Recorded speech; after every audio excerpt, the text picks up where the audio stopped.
Kepada seluruh rakyat Indonesia, rekan-rekan mahasiswa, tokoh-tokoh masyarakat, dan tokoh-tokoh agama, kepada Bapak Ibu TNI, Polri, Satpol PP, dan seluruh aparat yang bertugas melakukan sweeping prokes dan penyekatan jalanan. Bersama ini, kami sampaikan hasil investigasi jurnalistik tentang pembuktian indikator tes yang sesat. Ini adalah akar masalah pandemi yang menyengsarakan rakyat di seluruh dunia.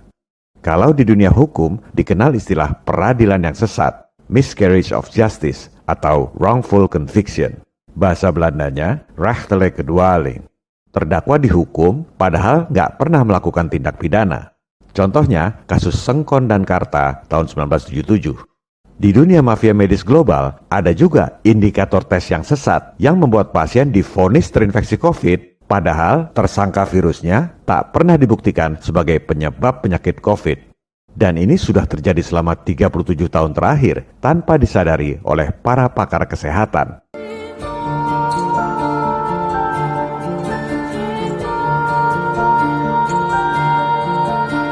Modus seperti ini sudah lama terjadi sejak ditemukannya virus HIV tahun 1984. Saat ini, hampir semua orang mengatakan bahwa HIV adalah penyebab penyakit AIDS. Kalau ada yang bilang HIV bukan penyebab AIDS, dianggap orang bodoh dan sebarkan hoax.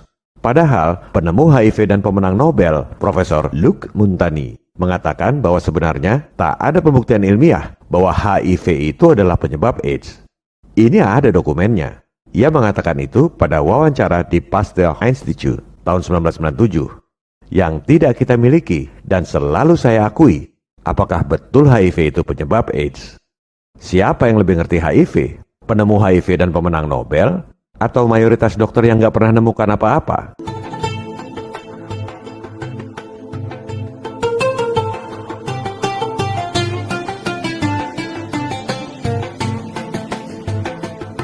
Kemudian, hampir semua dokter mengatakan bahwa vaksin sangat diperlukan untuk menghentikan keganasan virus. Sampai-sampai orang nggak boleh masuk mal, nggak boleh ke WC umum, nggak boleh naik kereta dan pesawat, nggak boleh berniaga tanpa sertifikat vaksin.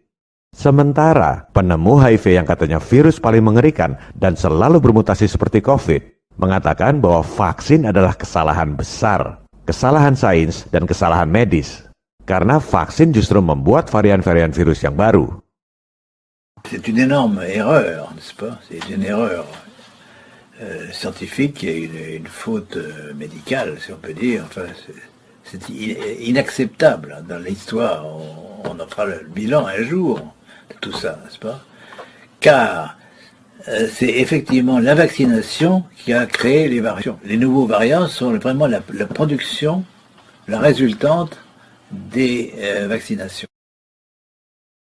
Siapa yang lebih ngerti soal mutasi varian-varian virus? Penemu HIV dan pemenang Nobel? Atau mayoritas dokter yang nggak pernah menemukan apa-apa?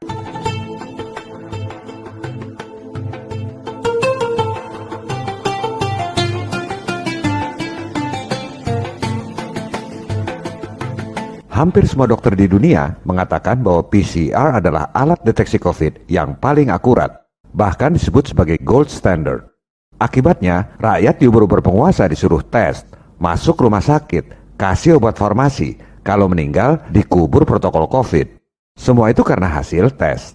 Padahal, penemu PCR dan pemenang Nobel, yaitu Dr. Kary Mullis, paling marah alatnya digunakan untuk memvonis orang kena penyakit menular. Ia mengatakan para saintis yang menggunakan PCR untuk mendeteksi virus itu salah jalan, seperti orang buta. Talking to the press about all kinds of issues and stuff. And so I was starting to talk about AIDS a lot of times because they were using PCR to detect the HIV molecule, and I was going to a lot of those meetings, and I was thinking these guys are on the wrong track, and they're not looking. They've got blinders on in a sense. Yang dipermasalahkan oleh Dr. Kary Mullis adalah indikator tesnya, bukan PCR-nya. Yang dijadikan indikator adalah tersangka virus yang sebenarnya tak pernah dibuktikan sebagai penyakit menular. Modus ini sudah berlangsung sejak epidemi AIDS 37 tahun yang lalu. Jumlah korban seolah banyak karena jumlah tesnya ditingkatkan. Dan karena orang pada dapat duit terus dari epidemi. The number of cases reported went up epidemically, exponentially, because the number of tests that was done went up exponentially. And because it's an epidemic, because we're making more and more money off of it every year.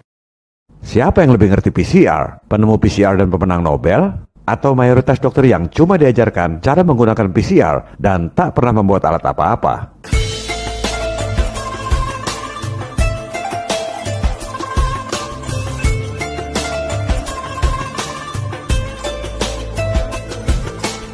Itu hanya sedikit contoh dari banyaknya data dan informasi yang tak pernah diajarkan di sekolah-sekolah kedokteran dan tak pernah diberitakan oleh media. Kita bukan dokter, tapi kita lakukan hal yang paling mendasar yang tak pernah dilakukan oleh para pakar, yaitu investigasi akar masalah. Kalau kita bicara tentang COVID, kita harus telusuri kronologisnya. WHO pertama kali umumkan ada spesies baru COVID itu tanggal berapa? Kita lihat data resminya. Tanggal 12 Januari 2020. Disitulah pertama kali WHO mengumumkan sudah berhasil memetakan genetik spesies virus Wuhan dan sudah dinamakan pula COVID-19. Sekarang silakan tanya pada semua pakar di Indonesia, apa dasar WHO mengumumkan spesies baru COVID tanggal 12 Januari itu? Penelitian tanggal berapa? Di mana? Pasti pada nggak tahu. Semua cuma ngikutin apa kata media. COVID berasal dari pasar ikan, dari kelelawar, banyak orang yang mati, dan lain-lain. Nggak ada yang mempelajari dasar penelitian ilmiahnya apa. Masa hal sepenting itu, temuan spesies baru yang membuat dunia dilanda pandemi, membuat rakyat mati di rumah sakit, membuat rakyat bangkrut. Tapi nggak ada satupun pakar yang memverifikasi penelitiannya. Itu sebabnya betapa mudahnya membohongi orang sedunia. Karena semua orang percaya begitu saja pada berita-berita media. Dan semua orang di dunia nurut pada instruksi tanpa pernah mempertanyakan. Seperti segerombolan domba digiring menuju pejagalan. Kamu jangan sok tahu, kami ini domba profesor. Nggak mungkin domba sedunia salah semua. Mari kita sama-sama menuju pejagalan. Padahal yang namanya sains itu harus transparan. Harus bisa diverifikasi dan direplikasi oleh saintis lain di seluruh dunia. Sekali lagi, kita bukan dokter, tapi kita lakukan hal yang paling mendasar yang tidak pernah dilakukan oleh para pakar. Kita buka datanya. Ini penelitiannya, tanggal 5 Januari 2020. Dokumen inilah yang jadi dasar penentuan spesies baru COVID. Nggak perlu jadi dokter untuk bisa baca jurnal. Kalau Anda baca penelitiannya, terbukti makhluk yang dinamakan SARS-CoV-2 itu nggak pernah dibuktikan sebagai penyebab penyakit COVID di Wuhan. Ini adalah fakta yang tidak terbantahkan berdasarkan dokumen penelitian. Ibarat peradilan yang sesat tadi, Sengkon dan Karta divonis sebagai pembunuh, diberitakan oleh media, padahal nggak pernah dibuktikan bahwa mereka itu membunuh. Itu di dunia hukum. Di dunia medis, mafia medis global sengaja mengajarkan prosedur medis yang sesat di semua sekolah kedokteran di dunia sejak 37 tahun yang lalu. Sehingga hampir semua sarjana kedokteran gak ada yang sadar.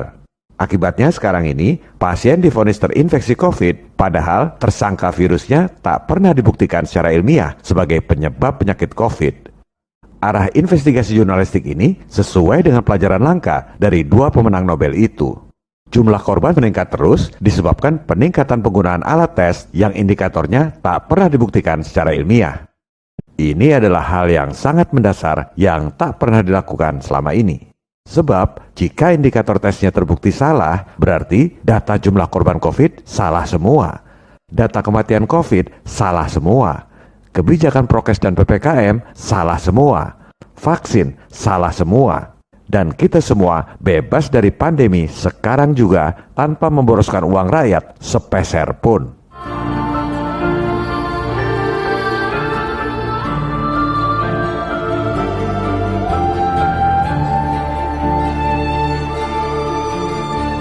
Pemaparan ini adalah investigasi jurnalistik resmi dari portal berita FNN, dahulu majalah Forum Keadilan yang terdaftar sebagai anggota PWI. Investigasi jurnalistik ini adalah bahan rujukan untuk menyelesaikan persoalan bangsa, sesuai dengan fungsi pers untuk mencerdaskan kehidupan bangsa, serta mengawal tujuan bernegara.